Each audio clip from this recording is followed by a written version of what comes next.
اللهم صل على محمد وعلى آل محمد كما صليت على إبراهيم وعلى آل إبراهيم في العالمين إنك حميد مجيد.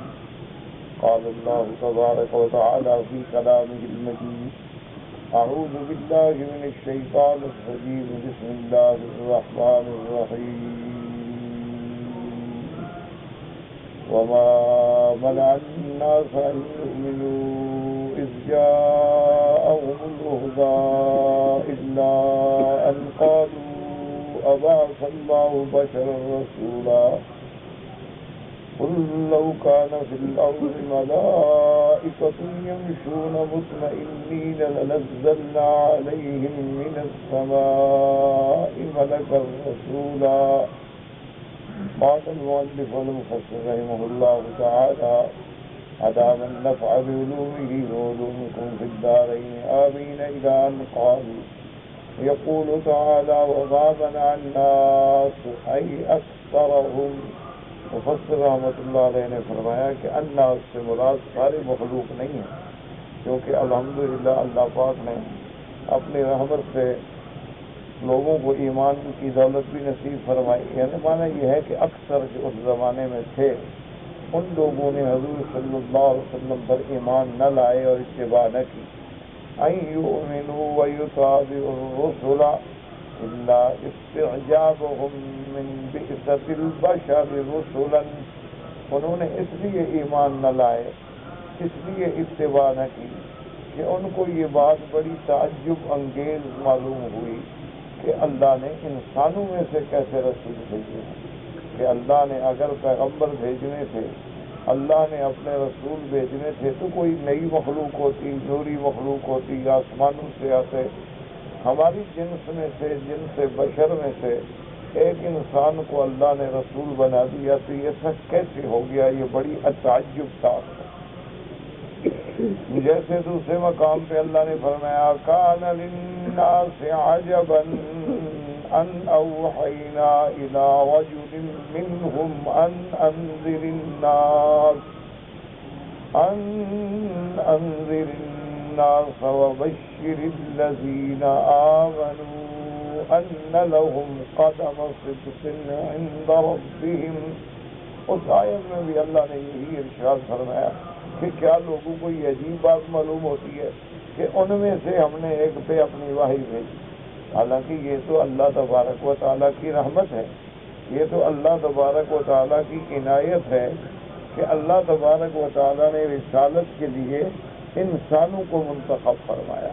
تو یہ تو جن سے انسانیت کا سب سے بڑا شرف ہے کہ اتنا بڑی عظمت والے مقام جو ہیں وہ انسانوں کو ملا. وہ فرشتوں کو نہیں ملا، وہ جنوں کو نہیں ملا. وہ اگر ملا تو ولد آدم کو ملا ہے. یہ تو ہمارے لیے اعزاز ہے، اکرام ہے، ایک بہت بڑی عظمت ہے. لیکن وہ اسی پہ تعجب کرتے تھے کہ ہم میں سے ایک بندے میں کیسے وحی آ گئی. اچھا، کبھی کبھی تو یہ بھی تعجب کرتے تھے کہ چلو جی اگر اللہ نے وحی بھیجنی تھی تو پھر مکے میں اور طائف میں بڑے بڑے آدمی بھی تو تھے، پھر بڑے آدمی پہ بھیجتے، کیونکہ ان کے نزدیک بڑا آدمی وہ تھا جو دولت میں بڑا ہو، جو پیسے میں بڑا ہو. اور اللہ کے ہاں تو بڑا وہ ہے جو تقوی میں بڑا ہو، جو اللہ کی اطاعت میں بڑا ہو. تو اس لیے وہ کہتے تھے: قالوا لولا نزل هذا القرآن على رجل من القريتين عظيم. اسی طرح اللہ نے فرمایا قرآن پاک میں: ذلك بأنه كانت تأتيهم رسلهم بالبينات. کہ جب ان کے پاس ہمارے پیغمبر ہماری آیات و بینات لے کے آتے ہیں، فقالوا ابشر یہدوننا، کہتے ہیں کیا یہ انسان ہماری ہدایت کے لیے آیا ہے؟ یہ تو ہماری طرح انسان ہے. وقال فرعون وملؤه، اور اسی طرح فرعون نے بھی یہی اعتراض کیا تھا: انؤمن لبشرین مثلنا وقومهما لنا عابدون. فرعون اور ان کے وزیروں نے بھی یہی اعتراض کیا کہ ہمارے جیسے انسان ہیں، موسیٰ علیہ السلام، ہارون علیہ السلام، ہم ان کو رسول مان لیں. حالانکہ ان کی قوم جو ہے وہ تو میری عبادت کرتی ہے، وہ تو مجھے خدا سمجھتی ہے، مجھے سجدہ کرتی ہے. اب یہ کہتے ہیں کہ نہیں تم سب کو چھوڑ کے اللہ کو سجدہ کرو، تو ہمارے جیسے انسان ہے۔ وَكَذَلِكَ قَالَتِ الْأُمَمُ لِرُسُلِهِمْ، اسی طرح پہلی امتیں جو گزری ہیں سب نے اپنے پیغمبروں کو یہی شبہ کیا، إِنْ أَنْتُمْ إِلَّا بَشَرٌ مِثْلُنَا تُرِيدُونَ أَنْ تَصُدُّونَا عَمَّا كَانَ يَعْبُدُ آبَاؤُنَا فَأْتُونَا بِسُلْطَانٍ مُبِينٍ۔ پہلی امتوں نے بھی یہی کہا کہ تم تو ہماری طرح انسان ہو، اور اصل بات یہ ہے کہ تم ہمیں روکنا چاہتے ہو ہمارے باپ دادے کے طریقوں سے، کہ جس دین پہ ہمارے باپ دادا تھے اس سے ہمیں ہٹانے کے لیے آئے ہو، ورنہ تم نعوذ باللہ اللہ کے رسول نہیں ہو۔ اگر اللہ اپنے رسول بھیجتے تو کسی اور جنس میں سے بھیجتے۔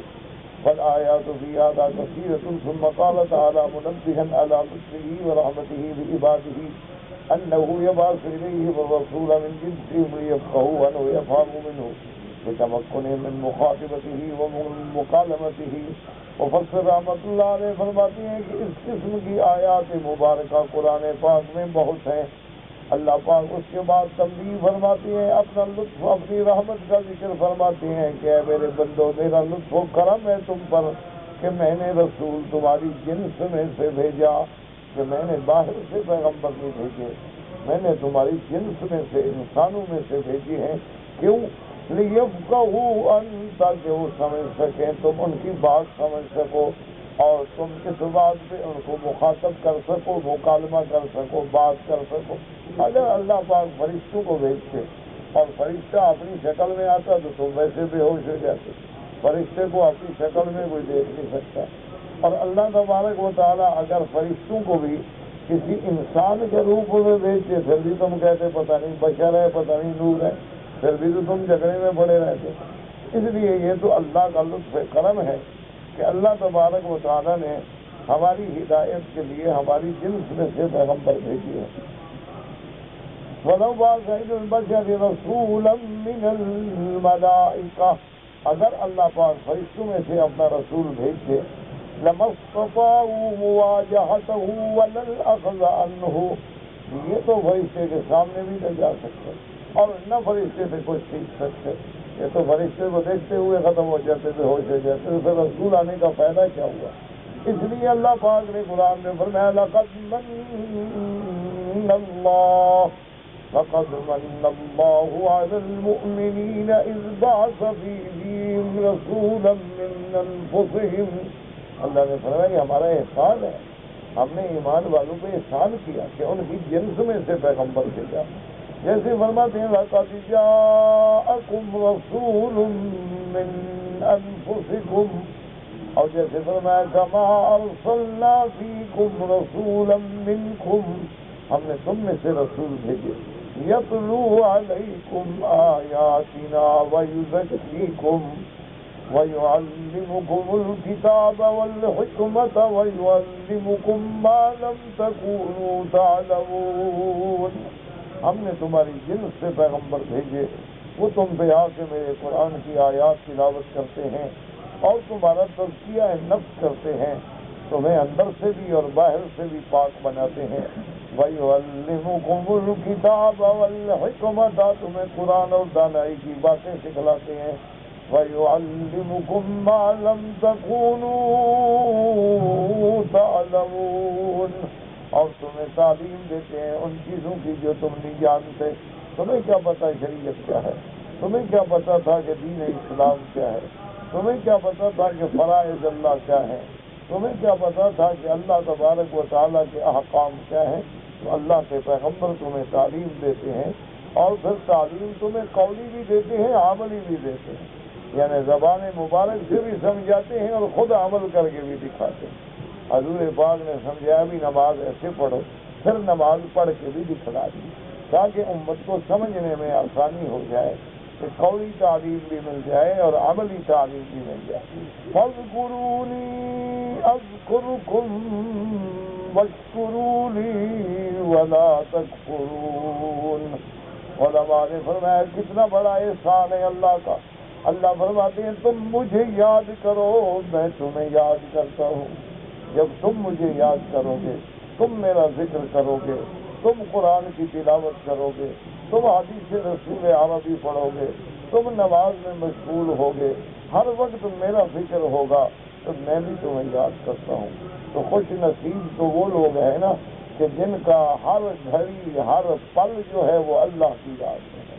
اسی لیے اولیاء اللہ، اسی لیے صوفیاء کرام جو گزرے ہیں، اللہ ان کی قبروں پہ کروڑوں رحمتیں فرمائے، اسی لیے وہ محنت کراتے تھے، تعلیم دیتے تھے کہ بندے کا یعنی ہر نفس جو ہے وہ ذاکر ہو جائے، کہ ہر سانس میں اللہ کا ذکر ہو، ہر حال میں اللہ کا ذکر ہو۔ جلوت ہے، خلوت ہے، کاروبار ہے، تجارت ہے، لیکن دل جو ہے وہ ادھر لگا ہوا ہے۔ بس یہی چیز سکھانے کے لیے اللہ کے اولیاء ہیں، یہی وہ بات بتاتے۔ اور جب کسی کے دل میں، دماغ میں، فکر میں اللہ کی ذات کا، اللہ کی صفات کا، اللہ کے ذکر کا ڈیرا لگ جائے تو پھر وہ تو بربادی سے بچ گیا ہے۔ اللہ تبارک و تعالیٰ اس کو پھر ہلاکت سے بچا لے۔ محنت کرنی پڑتی ہے۔ وَلِهَذَا قَالَ هَاهُنَا قُل لَّوْ كَانَ فِي الْأَرْضِ مَلَائِكَةٌ يَمْشُونَ مُطْمَئِنِّينَ، اللہ نے فرمایا کہ بات کو سمجھو، اگر زمین میں آبادی ہوتی فرشتوں کی، وہ بھی مطمئنین کا معنی یعنی تمہاری طرح رہتے بستے، تمام تم جیسے تم رہتے ہو، لَنَزَّلْنَا عَلَيْهِم مِّنَ السَّمَاءِ مَلَكًا رَّسُولًا، تو ہم آسمانوں سے فرشتے کو رسول بنا کے بھیجتے، کیونکہ وہ ان کی جنس سے ہوتا۔ فَلَمَّا كُنتُمْ أَنتُمْ بَشَرٌ بَعَثْنَا فِيكُمْ رَسُولًا مِّنكُمْ لُطْفًا وَرَحْمَةً، لیکن چونکہ تم بشر ہو، انسان ہو، ولد آدم ہو، اس لیے ہم نے لطف و کرم فرما کے تم میں رسول بھی تمہاری جنس سے بھیجے ہیں، تاکہ تمہیں ہر بات کو سمجھا سکے، ہر بات کا عملی نمونہ بن کے دکھلا۔ قُلْ كَفَىٰ بِاللَّهِ شَهِيدًا بَيْنِي وَبَيْنَكُمْ إِنَّهُ كَانَ بِعِبَادِهِ خَبِيرًا بَصِيرًا۔ يقول تعالى مرشدا نبيه صلى الله عليه وسلم من الحجة إلى قومه في صدق ما جاءهم به إنه شاهد علي وعليكم عالم بما جئتكم به فلو كنت صادقا لانتقم مني أشد الانتقام۔ اللہ نے فرمایا کہ میرے محبوب اب ان کو بتلا دو کہ اتنے دلائل کے بعد، اتنی آیات کے بعد، اتنی بینات کے بعد، اتنی معجزات کے بعد اگر تم میری رسالت پہ ایمان نہیں لے آتے ہو تو سن لو کہ صرف میرا اللہ میرے لیے گواہ کافی ہے۔ اللہ نے اپنے نبی علیہ السلام کو فرمایا کہ اپنی قوم پر اپنی صداقت کی حجت جو ہے اس طرح پیش کرے کہ اللہ پاک جو ہے وہ دیکھنے والے ہیں، اللہ پاک جاننے والے ہیں، تم پر بھی اور مجھ پر بھی وہ شاہد ہیں۔ اگر خدا نہ خواستہ نعوذ باللہ میں جھوٹا ہوں اور میں نے اللہ پہ نعوذ باللہ الزام رکھا ہے، اللہ نے مجھے نبی نہیں بنایا تو پھر اللہ مجھے چھوڑ دے گا، اللہ مجھ سے خود بدلا لے گا۔ جیسے فرمایا وَلَوْ تَقَوَّلَ عَلَيْنَا بَعْضَ الْأَقَاوِيلِ لَأَخَذْنَا مِنْهُ بِالْيَمِينِ ثُمَّ لَقَطَعْنَا مِنْهُ الْوَتِينَ۔ اللہ نے فرمایا کہ اگر مجھ پہ نعوذ باللہ جھوٹی باتیں بناتے یا گھر کے باتیں بناتے تو ہم پوری قوت سے پکڑتے اور پھر ہم اس کی چارج کاٹ ڈالتے کہ کون اللہ پہ جھوٹ بنا سکتا ہے۔ إِنَّهُ كَانَ بِعِبَادِهِ خَبِيرًا بَصِيرًا۔ أي عليم بهم من يسلك الإناء والإحسان والهداية ممن يسلك الشقاء والإجزاء والإزاغة۔ اللہ تبارک و تعالیٰ جاننے والے ہیں، اللہ پاک دیکھنے والے ہیں، اللہ پاک علم والے ہیں کہ کون میرے انعام احسان کا مستحق ہے اور کون گمراہی کا اور ضلالت کا حقدار ہے۔ اس لیے فرماتے ہیں وَمَن يَهْدِ اللَّهُ فَهُوَ الْمُهْتَدِي وَمَن يُضْلِلْ فَلَن تَجِدَ لَهُمْ أَوْلِيَاءَ مِن دُونِهِ وَنَحْشُرُهُمْ يَوْمَ الْقِيَامَةِ عَلَى وُجُوهِهِمْ عُمْيًا وَبُكْمًا وَصُمًّا مَّأْوَاهُمْ جَهَنَّمُ كُلَّمَا كلما خبت زدناهم سعيرا. يقول تعالى مخبرا بخلقه ونفوذ حكمه وأنه لا معقب له بأنه من يهدي فلا مضل له ومن يضلل فلن تجد له أولياء من دونه يهدونهم. اللہ پاک خبر دیتی ہیں کہ تمام تصرفات، تمام اختیارات میرے ہاتھ میں ہیں. اللہ تبارک و تعالیٰ فرماتی ہے میرے حکم کو جاری ہونا ہے، میرے حکم کو کوئی ٹالنے والا نہیں. میں جس کو ہدایت دوں اس کو کوئی گمراہ نہیں کر سکتا، اور جس کو میں گمراہ کر دوں اللہ کے سوا کوئی ہدایت والا پا نہیں سکتا. دعا کریں اللہ ہماری بھی ہدایت کے فیصلے فرمائے. اللہم اہدنا فیمن ہدیت وعافنا فیمن عافیت. یا اللہ ہم تو بالکل گنہگار ہیں، بھٹکے ہوئے ہیں، لیکن تو ارحم الراحمین ہے. لیکن آپ کے ماں باپ ایک چھوٹے بچے کو وہ بھاگتا ہے تو روکتے ہیں، مت جاؤ مت جاؤ مت جاؤ، اور نہیں مانو بھاگو، اور پھر بھاگ بھاگ کے پکڑتے. تو ایک والدین کو بھی اتنی شفقت ہوتی ہے کہ میرا بچہ جو ہے کہیں گر نہ جائے، کہیں پھسل نہ جائے، کہیں ٹکرا نہ جائے. وہ بار بار اس کے بیچارے چھوٹا بچہ بول رہا ہے اور پیچھے ماں باپ بیچارے بھاگ رہے ہیں. اللہ تو سب سے زیادہ مہربان ہے. یا اللہ ہم بھی گمراہی کی طرف بھاگتے ہیں، یا اللہ ہم بھی بھٹک رہے ہیں، ہم بھی تیرے راستے سے ہٹ رہے ہیں، لیکن تو اپنی لطف و رحمت کا معاملہ فرما دے کہ تو بھی اپنی رحمت سے ہمیں پکڑ لے، کیونکہ تو نے فرمایا ارحم الراحمین تیری صفت ہے. اسی لیے ایک حدیث مبارک میں آتا ہے میرے آقا سرکار دو عالم رحمت دو جہاں سیدنا محمد رسول اللہ صلی اللہ علیہ وسلم ایک غزوے میں ایک جنگ میں موجود تھے. جب جنگ ختم ہو گئی تو لوگ اپنے اپنے دوستوں کو، بھائیوں کو، عزیزوں کو تلاش کر رہے تھے، بھی زخمی ہو گیا، شہید ہو گیا. تو دیکھا کہ ایک عورت ہے بیچاری، وہ بھاگ رہی ہے پورے میدان جنگ میں اور ایک ایک لاش کو دیکھتی ہے، ایک ایک کے چہرے کو کپڑا ہٹا کے دیکھتی ہے. حضور پاک نے فرمایا دیکھتی ہو یہ کیا؟ نیا سلا اپنے بچے کو تلاش کر رہی کہ میرا بچہ زخمی ہے، شہید ہو گیا ہے، کہاں چلا گیا ہے. تو آپ نے فرمایا اچھا یہ بتلاؤ کہ اگر اس عورت کو اس کا بچہ مل جائے تو یہ اپنے ہاتھوں سے اپنے بچے کو آگ میں ڈال دے گی؟ انہوں نے کہا یا رسول اللہ ماں کیسے ڈالے؟ فرمایا اللہ تو اس سے بھی زیادہ رحم فرما رہے ہیں. اللہ تبارک و تعالیٰ تو ارحم الراحمین، وہ بھی اپنے بندوں کو آگ میں نہیں ڈالتے. انہوں نے بھی جہنم ہمارے لیے نہیں بنائی، انہوں نے تو جہنم کافروں کے لیے بنائی ہے، مشرکوں کے لیے بنائی ہے، اپنے باغیوں کے لیے بنائی ہے، اپنے نافرمانوں کے لیے بنائی. لیکن اگر ہم زبردستی نافرمانوں میں مل جائیں، ہم بھاگ بھاگ کے مشرکوں سے مل جائیں، ہم ان جیسے کپڑے پہنیں، ان جیسا لباس رکھیں، ان جیسے کھانے کھائیں، ان جیسی بولیاں بولیں، ان جیسے اعمال کریں، تو پھر ہم تو خود دوڑ رہے ہیں. لیکن پھر بھی دعا کرو کہ اللہ اپنی رحمت سے ہمیں روکے،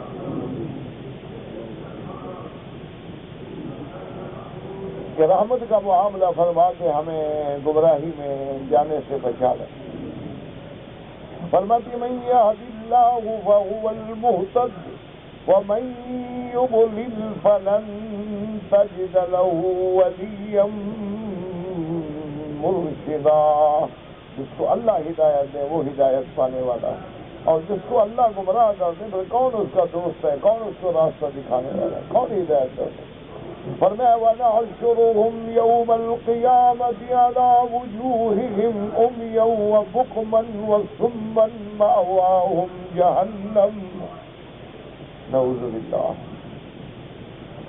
قال الإمام أحمد بن نمير قال حدثنا إسماعيل النفيع قال سمعت أنس بن مالك يقول قيل يا رسول الله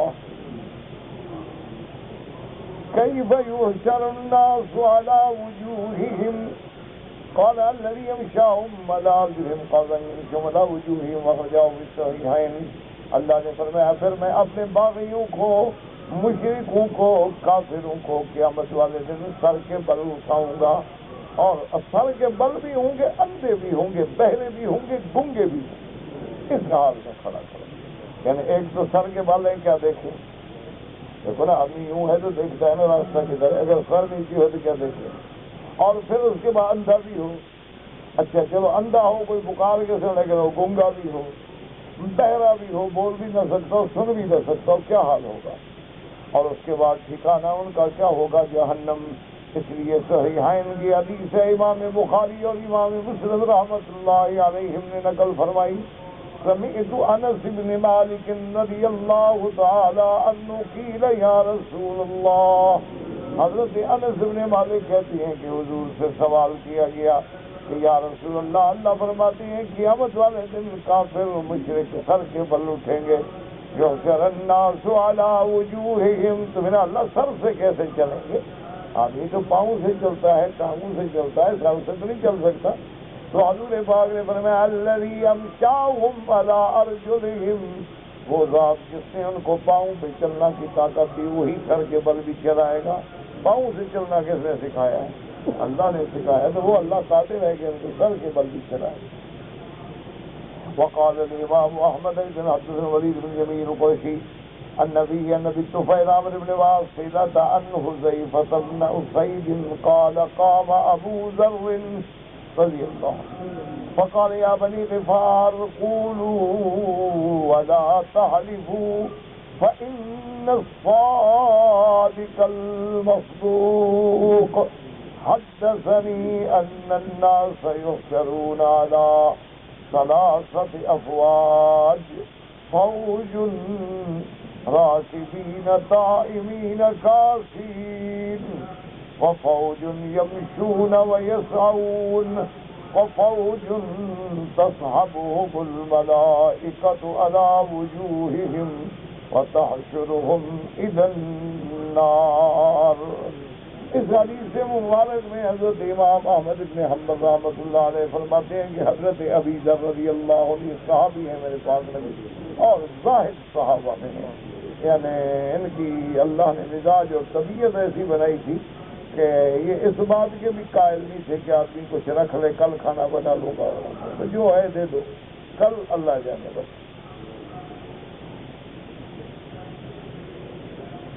اللہ اکبر۔ انہوں نے فرمایا کہ بنی غفار سنو، قولو کہو، لا قسم نہ کھاؤ، فإن الصادق المصدوق، یعنی محمد صلی اللہ علیہ وسلم سچ بولنے والا، سچ کہنے والا محمد مصطفیٰ نے فرمایا ہے کہ قیامت والے دن 3 جماعتیں ہوں گی۔ ایک جماعت تو وہ ہوگی جن کو اللہ سواریوں پہ لے جائیں گے، اور سواریوں پہ اور بڑے لباس پہنے ہوئے اور بڑے خوشیوں سے طائمین، یعنی ہر چیز کے اندر ان کو اللہ تبارک و تعالی نے جیسے یعنی لباس بھی ہے، سواری بھی ہے، احساس بھی ہے۔ اور ایک فوج ایسی ہوگی یمشون ویسعون، چل رہے ہوں گے لیکن دوڑ رہے ہوں جلدی جلدی سے۔ اور ایک فوج ایسی ہوگی جن کو ملائکہ چلا رہے ہوں گے، ان کے چہروں یعنی ان کے سر کے بل چہروں پر ملائکہ ان کو مار مار کے سروں کے بل چلا رہے ہوں گے اور جہنم میں لے جائیں گے۔ فقال قائل منهم هذان كذبناهما وما بال الذين يمشون يسعون قال يلقي الله عز وجل الآفة حتى لا يبقى ظهر حتى أن الرجل تكون له الحديقة الموجب ويأتيها بالشعر إذا تركت فلا يقدر عليها۔ انہوں نے کہا کہ اچھا وہ دو تو ہمیں سمجھ آ گئے، لیکن یہ کون لوگ ہیں کہ جو چلیں گے اور دوڑیں گے؟ تو انہوں نے کہا کہ اللہ تبارک و تعالی عز و جل جو ہے ایک ایسی آفت ڈالیں گے الظہر، ظہر مانا سواریوں پر، یعنی کوئی سواری نہ ہو، کوئی جانور نہ ہو جس کی پشت پہ آدمی سوار ہو، اس لیے اس کو کہتے ہیں ظہر۔ حتیٰ کہ آدمی ایسا ہوگا کہ اس کے لیے یعنی بہت پسندیدہ باغ ہوگا، بہت پیارا باغ ہوگا، وَيُؤْتِيَ بِالشَّارِ فِي ذَاتِ الْقَطْبِ فَلَا يَقْدِرُ عَلَيْهَا، اس کے لیے ایک پلان والی سواری لائی جائے گی کہ اس پہ بیٹھ کے میں وہاں جاؤں، لیکن وہ اس پہ نہیں بیٹھ سکے گا، تو اس کو بھی پھر بھاگنا پڑے گا، دوڑنا پڑے گا۔ تو ایک قوم پر سیدھی ہوگی۔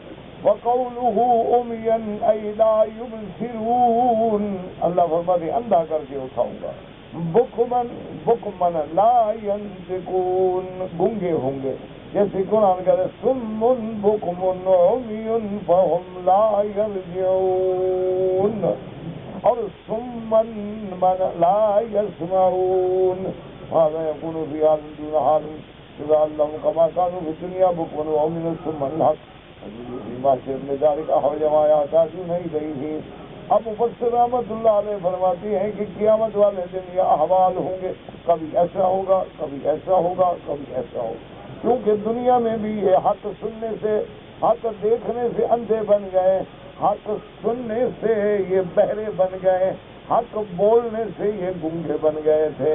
اللہ قیامت میں وہی سزا دیں گے کہ تم دنیا میں حق نہیں دیکھنا چاہتے تھے نا، آج اندھے بن جاؤ، تم دنیا میں حق نہیں سننا چاہتے تھے نا، آج بہرے بن جاؤ، اور تم دنیا میں سچی بات نہیں کرتے تھے نا، تو آج گونگے بن جاؤ۔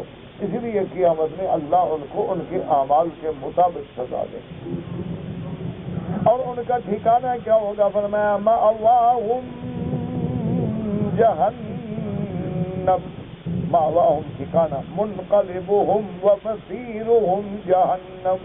اللہم اجرنا من النار، اللہم اعتق رقابنا من النار، اللہم اجرنا من النار، اللہم اجرنا من النار یا مجیر اجرنا من النار۔ کلما خبت زدناہم سعیرا۔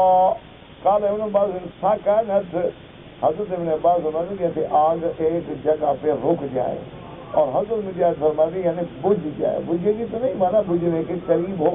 زدناہم سعیرا ای لہبا ووہجا وجمرا، اللہ معاف کر، پھر اس کے شعلے، پھر اس کی بھڑک، پھر اس کے انگارے جو ہیں اور زیادہ بھڑک اٹھے۔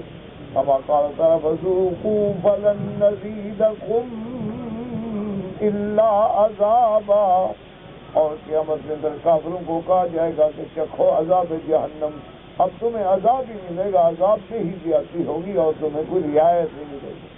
ذالک جزاؤہم بأنہم کفروا بآیاتنا وقالوا أإذا كنا عظاما ورفاتا أإنا لمبعوثون خلقا جديدا أولم يروا أن الله الذي خلق السماوات والأرض قادر على أن يخلق مثلهم وجعل لهم أجلا لا ريب فيه فأبى الظالمون إلا كفورا۔ يقول تعالى هذا الذي جعلناهم به الباس على الأرض والبكر والسمع إذاهم الذي يستحقونه۔ اللہ نے فرمایا کہ قیامت کے دن ہم ان کو سر کے بل چلائیں گے، اندھا کر کے چلائیں گے، بہرا کر کے چلائیں گے، کیوں؟ ان کے عمل کی سزا ہے، ورنہ اللہ پاک کسی پر ظلم نہیں فرماتے، اللہ ظلم سے پاک ہے۔ وما ربک بظلام للعبید ان اللہ لا یظلم مثقال ذرۃ، اللہ ذرے کے برابر بھی ظلم نہیں فرمائیں گے، اس کا عدل ہوگا، وہ جس کو سزا دیں گے عدل ہوگا، اور جس کو جنت دیں گے فضل ہوگا، کیونکہ جنت میں اس کے فضل کے بغیر کوئی داخل نہیں ہو سکتا۔ لا يدخل الجنة أحد إلا بفضله ولا يدخل النار أحد إلا بعدله، کہ جنت میں کوئی نہیں داخل ہوگا مگر اس کے فضل سے، اور جہنم میں کوئی داخل نہیں ہوگا مگر اس کے عدل سے۔ اسی لیے اللہ نے فرمایا ہم نے ان کو یہ جو جزا دی ہے اسی لیے وہ حقدار، لأنهم كذبوا بآياتنا، انہوں نے کفر کیا، بآیاتنا ای بأدلتنا وحجتنا، واستبعدوا وقوع البعث، انہوں نے قرآن کی آیات کا انکار کیا، دلائل کا انکار کیا، معجزات کا انکار کیا، اور پھر واستبعدوا بالبعث، اس بات کو بڑا بعید سمجھا کہ جی ہم مرنے کے بعد دوبارہ کیسے اٹھیں گے، بس مر گئے، مٹی میں مل گئے، ختم ہو گئی بات، اب یہ تھوڑا ہے کہ ہم دوبارہ اٹھیں گے اور جزا ہوگی اور سزا ہوگی اور میزان ہوگا اور صراط ہوگی، اور کہتے ہیں کہانیاں ہیں ساری۔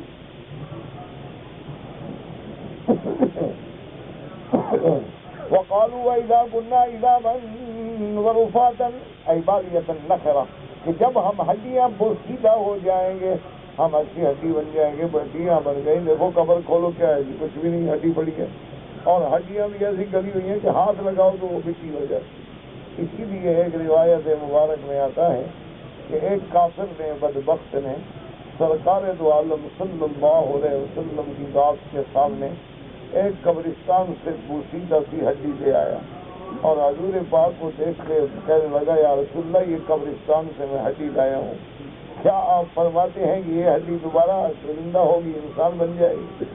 دیکھیں یہ ہڈی ہے، پھر اس نے اس ہڈی کو یوں مسلا، وہ مٹی ہو گئی، جب مٹی ہو گئی منہ تمہاری اڑ گئی، یا رسول اللہ یہ دوبارہ زندہ ہوگی بولا؟ اب فرمایا کہ نعم، ہاں یہی زندہ ہوگی۔ اس لیے اللہ نے قرآن میں ذکر فرمایا اولم ير الانسان انا خلقناه من نطفة فاذا هو خصيم مبين۔ اللہ نے فرمایا کیا یہ انسان اندھا غور نہیں کرتا، تدبر نہیں کرتا ہے کہ ہم نے اس کو ایک کن پانی کے قطرے سے پیدا کیا، تو جو پانی کے قطرے سے بنانے پہ قادر ہے۔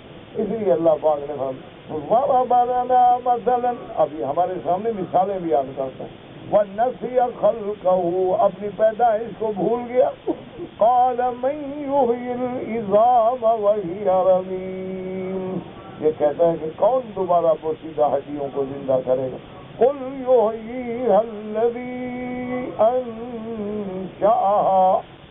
أنشأها أول مرة وهو بكل خلق عليم۔ اللہ نے فرمایا میرے محبوب ان کو بتلا دو کہ جو خدا تمہیں پہلے بنانے پہ قادر ہے وہ دوبارہ بنانے پہ قادر ہے۔ بدبختوں کے اللہ نے تمہیں ایک قطرہ پانی سے پیدا کیا اور نطفہ منی سے پیدا کیا، پھر کہاں تمہیں ماں کے رحم میں قید رکھا، 9 مہینے تک تم وہاں گندا خون کھاتے رہے، باہر آنے کے بعد آتے ہو۔ اگر پہلی اصلیت کو یاد کرو گے تو جو اللہ ہمیں پہلے بنانے پہ قادر ہے وہ دوبارہ پیدا کرنے پہ بھی قادر ہے۔ اس لیے مفسر رحمۃ اللہ علیہ فرماتے ہیں کہ وہ کہنے لگے کہ جب ہم ہڈیاں ہو جائیں گے وہ سیدھا اِنَّا لَمَبْعُوثُونَ خَلْقًا جَدِيدًا، کیا ہمیں دوبارہ اٹھایا جائے گا؟ عباد ما صرنا إلى ما صرنا إليه من البلي والهلاك والتفرق والذهاب في الأرض نعاد مرة ثانية، دیکھیں ہم مٹی ہو گئے، گل گئے، مٹی میں مل گئے، بوسیدہ ہو گئے، دوبارہ کیسے اٹھائیں گے؟ اور کیسے پتہ لگے گا کہ یہ جناب ہڈی اصلی ہے اور یہ ہڈی اصلی ہے اور یہ مٹی اصلی ہے اور یہ مٹی اصلی ہے؟ فَاتَجَّ تَعَالَىٰ عَلَيْهِ وَنَبَّهُمْ عَلَىٰ قُدْرَتِهِ عَلَىٰ ذَلِكَ، اللہ پاک نے دلائل کا ذکر کیا۔ اللہ نے فرمایا بدبختو بِأَنَّهُ خَلَقَ السَّمَاوَاتِ وَالْأَرْضِ، اللہ نے آسمانوں کو بنایا، زمینوں کو بنایا، تمہارا دوبارہ بنانا کیا مشکل ہے؟ جو اتنی بڑی مخلوق کو پیدا کر سکتا ہے، تم تو ذرے کے برابر بھی نہیں، تم تو آسمانوں کے سامنے ایک قطرے کے برابر بھی نہیں، ایک چیونٹی کے برابر بھی نہیں، تو جب وہ اس کو پیدا کرنے پہ قادر ہے تو تمہیں پیدا کرنے پہ کیوں قادر ہے؟ وقدرت ولا اعادت اثر من ذلك، تو انہیں تمہارا پیدا کرنا جو ہے تو اور آسان ہے۔ لخلق السماوات والارض اکبر من خلق الناس، اللہ نے فرمایا غور تو کرو، آسمان زمین اس کے بنانے والا، اس کے لیے تمہارے پیدا کرنا کیا ہے؟ فرمایا اولم يروا ان اللہ الذی خلق السماوات والارض وَلَمْ يَعْيَ بِخَلْقِهِنَّ بِقَادِرٍ عَلَىٰ أَن يُحْيِيَ الْمَوْتَىٰ، یہ پاگل یہ اندھے نہیں دیکھتے کہ جو زمین و آسمانوں کو پیدا کرنے والا اور ان کی پیدائش میں اس کو کوئی تھکان، کوئی کمزوری، کوئی ذوق محسوس نہیں ہوا، تو کیا تمہیں مردوں کو دوبارہ زندہ کرنا مشکل ہے؟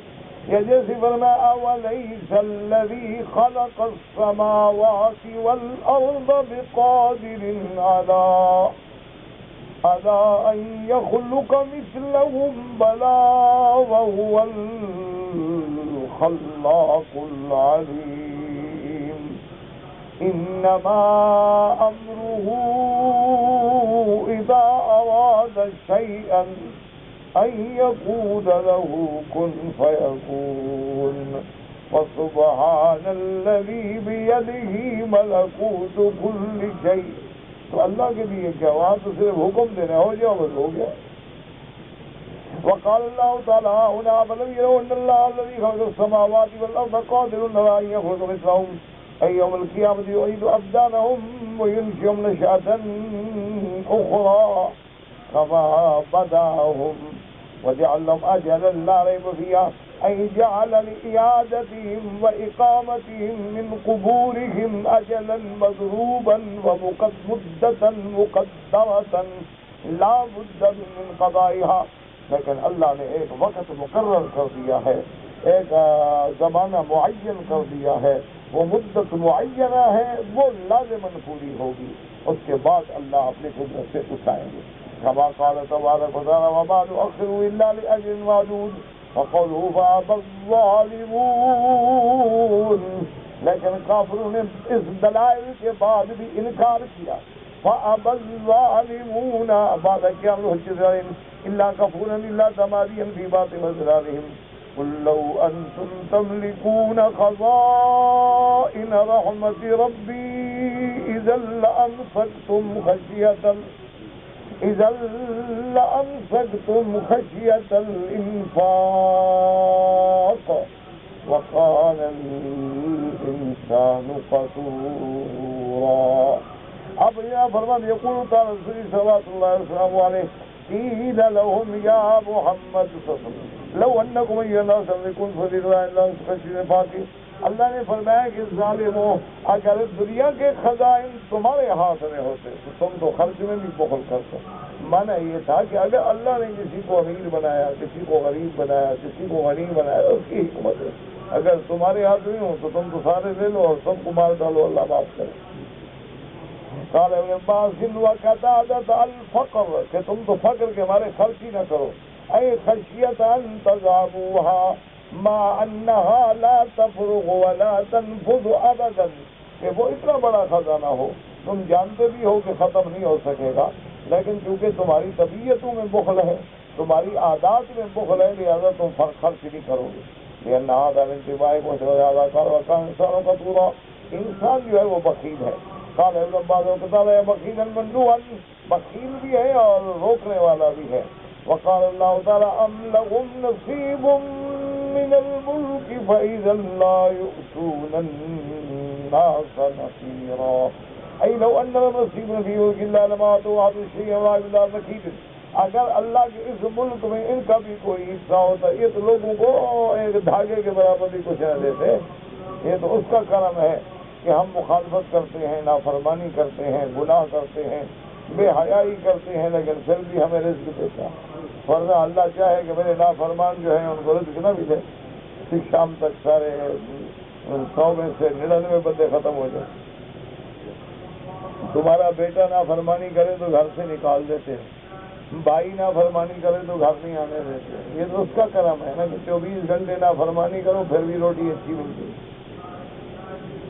اچھا، اور اس کا نظام بھی کوئی ایسا نرالا ہے، آمنا باللہ، اللہ وصفی امام میں کی کرے، جو جتنا زیادہ نافرمان ہے اتنا مزے سے کھانے ملتے ہیں.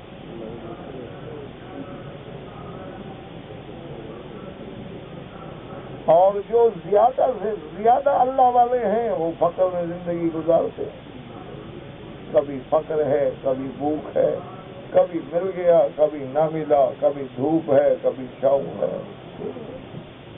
جو جتنا بدکردار ہے، فحشا میں ہے، منکرات میں ہے، شراب میں ہے، زنا میں ہے، 24 گھنٹے نافرمانی میں ہے، اس کے پاس دولت ہے، گاڑیاں ہیں، کاریں ہیں، پیسہ ہے، سب یہ اس کا نظام ہے. آمنا باللہ.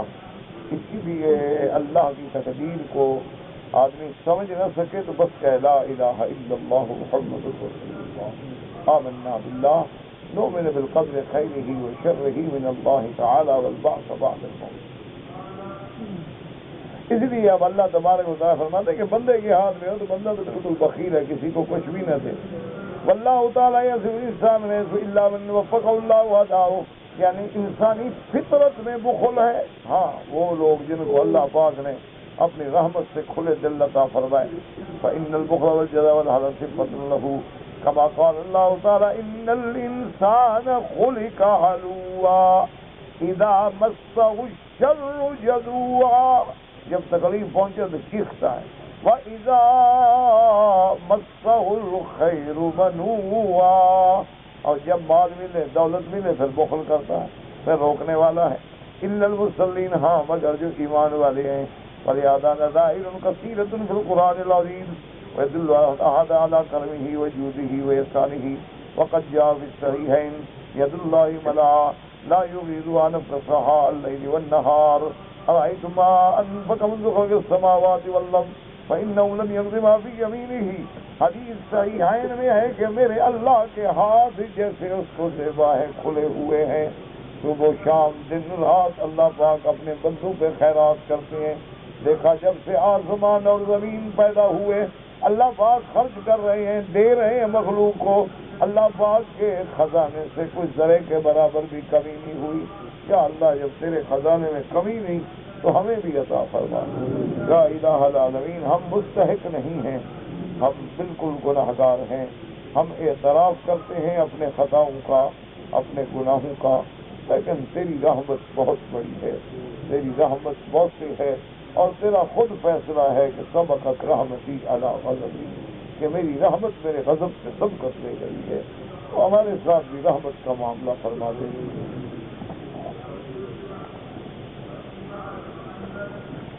اللہ اکبر.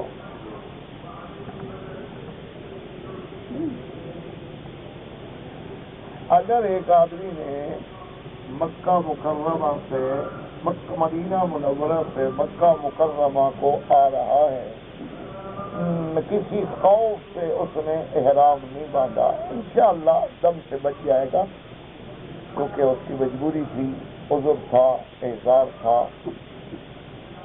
بہرحال کوشش یہی کیا کرے میرے بھائی کہ جب بھی آپ آئیں مدینہ منورہ سے، طائف سے، پاکستان سے، ہندوستان سے، بنگلہ دیش سے، برما سے چھٹی پہ جائیں، گھر جائیں، واپس آئیں، بغیر احرام کے نہ آئیں، احرام باندھیں میقات سے. اور دیکھو نا لوگ اب آئیں گے بیچارے عمرے پہ لاکھوں روپے خرچ ہیں، اور تم چھٹی گزار کے ویسے ہی آ رہے ہو، ٹکٹ تمہارے پاس ہے، تمہیں تو اللہ عمرہ مفت میں دے رہے ہیں، اور پھر تمہارے لیے مشکل کوئی نہیں، راستہ جانتے ہو، گاڑی پکڑنا جانتے ہو، موٹر پکڑنا جانتے ہو. پکڑا آیا، سامان رکھا، 1 گھنٹے میں فارغ ہوا، السلام علیکم. اتنی بڑی سعادت بھی مل گئی اور مکے میں بھی آ گیا. تو اس لیے عمرہ نہ چھوڑا کر. ہاں یہ بیچارہ معذور تھا، چوری آ رہا تھا، ڈر کے مارے نہیں باندھا، انشاءاللہ خدا کرے گا دم نہیں پڑے گی، لیکن احتیاط کریں. ایک آدمی کبھی کبھی نماز پڑھتا ہے لیکن اکثر چھوڑ دیتا ہے، اس کا حج ہو جائے گا. امام احمد بن حنبل رحمۃ اللہ علیہ فرماتے ہیں ایک نماز بھی چھوڑے تو کافر ہو جائے.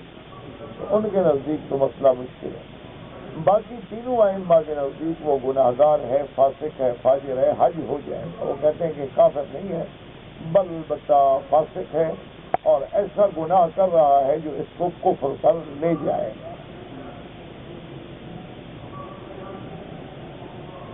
اگر ایک آدمی نے عمرے سے پہلے سعی کر لی، پھر یاد آیا طواف کیا، نہیں، طواف پہلے کرنا ہے، صفا مروہ بعد میں دوڑنی. اگر کسی نے پہلے صفا مروہ دوڑ لی بعد میں طواف کیا تو ادا نہیں ہوگا. اس کو چاہیے کہ طواف کے بعد اب دوبارہ صفا مروہ پھر دوڑے، ورنہ اس کو ایک دم دینی پڑے گی. صفا مروہ واجب ہے اور طواف سے پہلے کرنا جائز ہی نہیں.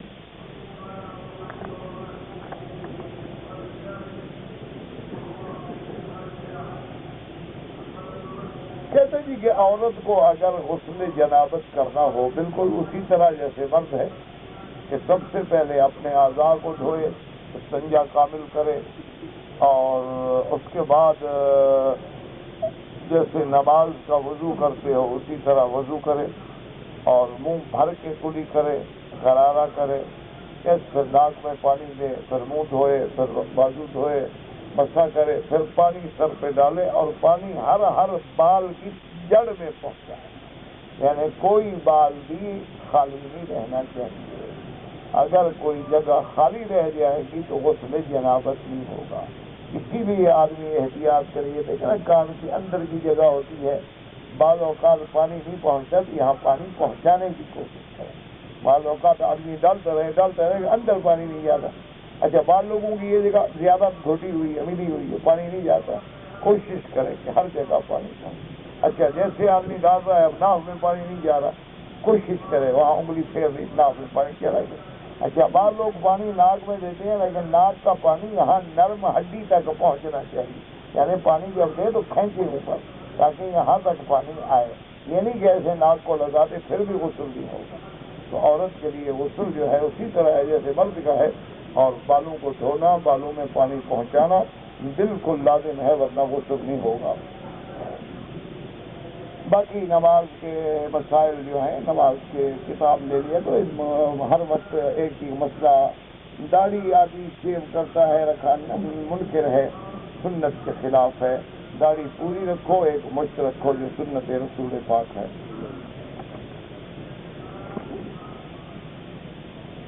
میرے والد فوت ہو گئے ہیں، اللہ مغفرت فرمائے. حرم شریف میں نماز غائبانہ پڑھانی ہو تو امام حرم سے بات کریں. یہ ہمارے بس کی بات تو ہے نہیں. حنفی مسلک میں تو ویسے بھی نماز جنازہ غائبانہ ہے ہی نہیں. امام ابو حنیفہ رحمۃ اللہ علیہ کے نزدیک غائبانہ نماز جنازہ ہے ہی نہیں. وہ فرماتے ہیں کہ اگر کوئی آدمی فوت ہو گیا دوسرے ملک میں بس دعائیں مغفرت کرے. لیکن امام احمد بن حنبل رحمۃ اللہ علیہ فرماتے ہیں کہ نماز جنازہ غائبانہ جائز ہے. کہ حضور پاک نے بادشاہ حبشہ نجاشی جب فوت ہو گیا تو وہ تو فوت ہوا تھا حبشے میں، لیکن حضور پاک نے اس کا جنازہ پڑھا ہے مدینہ منورہ. تو اس لیے وہ دلیل پکڑتے ہیں. تو امام ابو حنیفہ رحمۃ اللہ علیہ فرماتے ہیں وہ تو معجزہ تھا، اللہ نے اس کی موت کی حضور کو خبر دی باقاعدہ اور حضور صلی اللہ علیہ وسلم کو دکھایا گیا. ورنہ اور بھی تو صحابہ جنگوں میں شہید ہوتے رہے تو کسی کا نماز غائبانہ حضور نے کیوں نہیں پڑھا.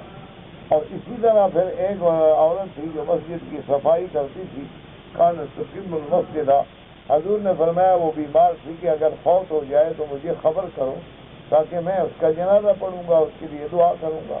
تو وہ بیچاری رات کو فوت ہو گئی. صحابہ نے جلدی جلدی جنازہ پڑھا، دفن کر دیا. حضور پاک کو خبر نہیں. سرکار دو عالم صلی اللہ علیہ وسلم نے صبح پوچھا کہ وہ بھائی بڑھیا کا کیا ہوا؟ ہم نے کہا یا رسول اللہ تو فوت ہو گئی، ہم نے جنازہ پڑھ کے دفن کر دیا. اور میں اللہ اعظم تمونی، تم لوگوں نے مجھے خبر کیوں نہیں کی؟ ہم نے کہا یا رسول اللہ رات کی گھڑی تھی، آپ سو گئے تھے، ہم نے مناسب نہیں سمجھا آپ کو جگانا. دلونی علی قبرہا، اس کی قبر مجھے بتاؤ کہاں ہے. تو صحابہ ساتھ گئے، اس کی قبر بتلائی. حضور نے پھر قبر پہ کھڑے ہو کے جنازہ پڑھا. اس لیے امام ابو حنیفہ فرماتے ہیں کہ اگر غائبانہ جنازہ مسجد میں کھڑے ہو کے اس کا جنازہ بھی حضور پڑھ دیتے تو پھر قبر پہ جانے کی کیا ضرورت. تو بہرحال یہ تو علم کی بحثیں ہیں. جو پڑھتے ہیں اللہ قبول فرمائے اور جو نہیں پڑھتے ہیں اللہ تبارک و تعالیٰ ان کی بھی دعائیں منظور فرمائے. تو بہر صورت اگر آپ نے غائبانہ جنازہ حرم میں پڑھانا ہے وہ تو امام حرم سے بات کریں.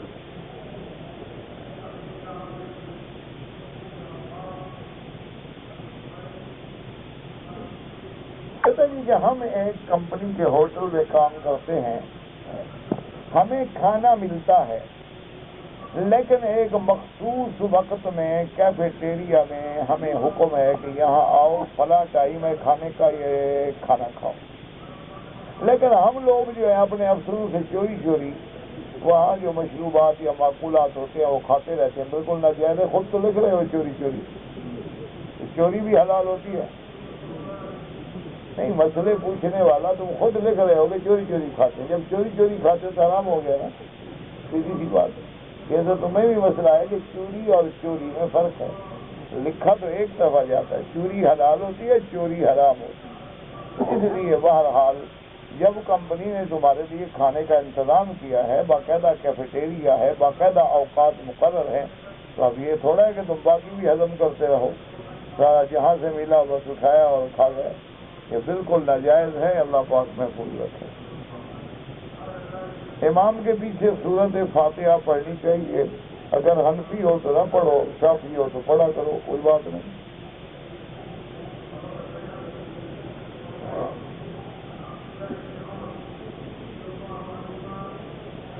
کہتے جی کہ اگر ایک آدمی نے 4 رکعت سنت کی نیت کر کے سنت پڑھنی شروع کی، نماز کھڑی ہو، تو اب حنفی مسلک میں یہ ہے کہ 2 رکعت پڑھ کے سلام پھیر دیں اور جماعت میں شامل ہو جائے، اور نماز پڑھنے کے بعد وہ 2 رکعت جو چھوٹ گئی ہے نا بعد میں پڑھ دیں، تاکہ اس کی جماعت بھی نہ جائے، اور جو سنت شروع کر چکا تھا لا تبطلوا اعمالکم اس کو کسی جگہ پر تو پہنچائے نا، 4 پڑھے گا تو نماز چلی جائے گی، لہذا 2 رکعت سے سلام پھیرے۔ بعض ائمہ فرماتے ہیں کہ اگر آپ نے 4 رکعت شروع کی اللہ اکبر اور نماز کھڑی ہوگی تو کہتے سلام پھیر دیں، ابھی تو ابتدا ہے، تو لہذا اب نماز میں شامل ہو جائے اور نماز کے بعد پھر 4 سنتیں پوری کریں، کیونکہ یاد رکھو سنت ہو یا نفل جب آدمی شروع کر لیتا ہے اب وہ واجب ہو جاتی ہے، اب اس کو پورا کرنا ضروری ہے، اگر ہم چھوڑیں گے تو پھر ہمیں قضا کرنی ہے۔ کہتے ہیں جی کہ میں نے صلاۃ تسبیح پڑھتا تھا، پھر مجھے ایک مولوی صاحب نے بتایا کہ یہ بدعت ہے، میں نے چھوڑ دیا، بس ٹھیک ہے ماشاءاللہ۔ میرے بھائی گزارش یہ ہے کہ صلاۃ تسبیح کا ذکر ایک حدیث مبارک میں ہے، وہ حدیث ضعیف ہے، لیکن محدثین فضائل اعمال میں ضعیف حدیث پہ عمل کرتے ہیں، وہ لے لے۔ ہاں عقیدے کی بات ہو تو وہاں ضعیف حدیث حجت نہیں ہوتی، اس کے لیے قرآن کی آیت ہو یا نص ہو یا حدیث قطعی متواتر ہو۔ البتہ فضیلت اعمال ہے، درویش شریف کی فضیلت ہے، صلاۃ تسبیح کی فضیلت ہے، کعبہ شریف کی فضیلت ہے، مکہ مدینے کی فضیلت ہے، اس میں ضعیف حدیثوں پر بھی عمل ہوتا ہے۔ بہرحال تم پڑھتے تھے، تمہاری مرضی، چھوڑ دیا، تم جانو تمہاری مرضی۔ ایسے مولوی انشاءاللہ ملتے رہے تو بہت کچھ چھڑوا دیں گے، فکر نہ کرو، ان کو اللہ نے پیدا اسی لیے کیا، ہر کام چھڑواتے جائیں، یہ بدعت، یہ بھی بدعت، اور یہ بھی بدعت، اور یہ بھی بدعت، صرف تم بدعت نہیں، تم بھی تو نئے پیدا ہوئے۔ اللہ ہدایت دے، بس دعا کرو اللہ۔ او میرے عزیز، آج دنیا اسلام سے ہٹ رہی، کفر میں جا رہی، جو لوگ اسی حال میں نماز پڑھ رہے ہیں ان کو پڑھنے دو، اللہ کی رحمت سے نماز کی برکت خود ایسی ہوگی کہ فحشاء، منکر، غلط عقیدے، بدعات سب چھوٹ جائے، تم ان کو آنے دو اللہ کے دروازے سے، پیار سے، محبت سے، سلوک سے، حکمت سے۔ آج یہ ایسا وقت آ گیا ہے کہ ہر جگہ اسلام دشمنی ہے، وہ یہ باتیں نہیں دیکھتے ہیں تم فاتحہ پڑھنے والے ہو، تم فاتحہ نہ پڑھنے والے ہو، تم 4 رکعت سنت پڑھتے ہو، تم 2 رکعت سنت پڑھتے ہو، تم زور سے آمین کہتے ہو، تم ایسا۔ ان کے نزدیک جو بھی کلمہ پڑھتا ہے ان کا دشمن ہے، ان کے نزدیک ہر مسلمان ان کا دشمن ہے، وہ یہ نہیں دیکھتے سنی کیا بلا ہے، شیعہ کیا بلا ہے، یہ وہابی کون ہوتا ہے، بریلوی کون ہوتا ہے۔ ان کے نزدیک جو بھی کلمہ پڑھتا ہے ان کو پتہ ہے کہ دنیا کے اندر اگر ہماری شکست کا، زوال کا باعث بنے گا تو اسلام بنے گا، اس لیے وہ زور لگا رہے ہیں کہ اسلام اسلام اسلام اسلام اسلام اسلام، اور تم کوشش کرو کہ چھوٹے چھوٹے مسائل ہیں، یہ اعلیٰ اولا افضل غیر افضل کی باتیں ہیں، ان میں بلا وجہ حضور کی امت کو نہ الجھاؤ، موٹی موٹی باتیں سمجھاؤ۔ میرا ایک بھائی ہے جس کا دماغ کام نہیں کرتا، اللہ شفا دے، دعا کرے، اللہ تمام بیماروں پہ رحم کرے، اور یہ دماغی امراض جو ہیں اللہ ہر مسلمان کو بچائے، ہر مرد و عورت کو بچائے۔ اچھا خاصا انسان جو ہے نا، اچھا خاص دیکھنے میں اچھا خاصا ہے لیکن دماغ کام نہیں کرتا ہے تو وہ جانوروں سے بھی برا ہو جائے۔ اللہ سے دعا کریں اللہ کسی کو امتحان میں نہ ڈالے۔ کہتے جی کہ اللہ سے جب ہم دعا مانگتے ہیں کیسے معلوم ہوگا کہ قبول ہوئی؟ جب کام ہو جائے تو قبول ہو گئی، کسی کام کے لیے دعا مانگتے ہیں، کام ہو گیا قبول ہو گئی، نہیں ہوا تب بھی ضائع نہیں جائے گی، اس کا بدلہ اللہ دیں گے۔ کہتے ہیں جی کہ میں نے ایک مولوی صاحب سے استخارہ کرایا تھا، انہوں نے استخارہ کیا تھا کہ تم امتحان دو گے تو پاس ہو جاؤ گے، لیکن میں نے جب امتحان دیا تو فیل ہو گیا۔ تو پہلے تمہیں بیوقوف کس نے بتایا تھا کہ امتحان دینا ہو تو استخارہ کرو؟ نہیں تمہیں یہ مسئلہ کس نے بتایا تھا؟ امتحان پڑھو گے تو امتحان دو گے، محنت کرو گے کامیاب ہوگے، نہیں کرو گے فیل ہو جاؤ گے، اس میں استخارے کا کیا تعلق؟ اگر استخارے سے ہی پاس کرنا ہے پھر تو طالب کوئی مدرسے میں نہ پڑھے، استخارہ کرا لیا کریں، جس کے استخارے میں پاس ہونا وہ پاس ہو جائے گا، نہیں ہوگا تو فیل ہو جائے گی، اچھی بات ہو گئی۔ یہ تو سب سے پہلی تمہاری بیوقوفی۔ دوسرا، جیسے مولوی صاحب نے 600 ریال لے کے استخارہ کیا ہے، سمجھ لو کہ وہ مولوی نہیں۔ جو پیٹ کا بندہ ہو وہ اللہ کا بندہ نہیں ہوتا، جو اللہ کا بندہ ہو وہ پیٹ کا بندہ نہیں ہوتا، یہ دو کام اکٹھے نہیں ہوتے، یا دھندا کرو یا اللہ کا بندہ بنو۔ تو تم سے اچھا ہوا کہ 600 ریال کی مار پڑی نا، آئندہ کبھی ایسے مولوی کے قریب نہیں جاؤ گے۔ یہ بھی اللہ کا کرم سمجھو، نصیحت ہے تمہیں کہ آئندہ تم ایسے لوگوں سے بچ جاؤ۔ تیسری بات یاد رکھو، استخارے کا یہ کوئی حکم ہی نہیں ہے کہ تم کرو استخارہ، وہ کرے استخارہ، جس کا کام ہے وہ خود کرے استخارہ، جس آدمی کا کام ہے وہ آدمی خود استخارہ کرے۔ یہ کوئی مسئلہ نہیں ہے کہ دوسروں سے استخارہ کراؤ۔ اصل وجہ یہ ہو گئی ہے کہ لوگ جو ہے نا شارٹ کٹ ڈھونڈتے ہیں، کہتے ہیں استخارہ بھی ہمیں مولوی کر دے، بخشوانے کا انتظام پیر کر دے، خیرات جو کریں گے تو ختم صغیر پڑھ کے ابھی مردے کو پہنچا دے، یہ گھر بیٹھے ہیں، ان کو کچھ نہ کرنا پڑے۔ اس لیے جب مولوی صاحب کو ملے گا نا، السلام علیکم حضرت، دعاؤں میں یاد رکھیں گے، تم کیا کرو گے؟ تم گالیوں میں یاد رکھو گے، یعنی دعاؤں میں بھی ہم ان کو یاد رکھیں، نو کریں تمہارے۔ عجیب آدمی حضرت دعاؤں میں یاد رکھیں، کیوں بھائی؟ وجہ کوئی وجہ بتاؤ نا، کون سا احسان کیا میں تمہیں یاد رکھوں؟ کوئی اچھا کام کرو میں خود یاد رکھوں گا، برا کام کرو خود یاد رکھوں گا، کہنے کی ضرورت ہی نہیں۔ دو گالیاں دے کے تھپڑ مار کے مجھے بھاگ جاؤ، ساری زندگی یاد رکھوں گا، مجال ہے کہ یاد نہ رکھوں؟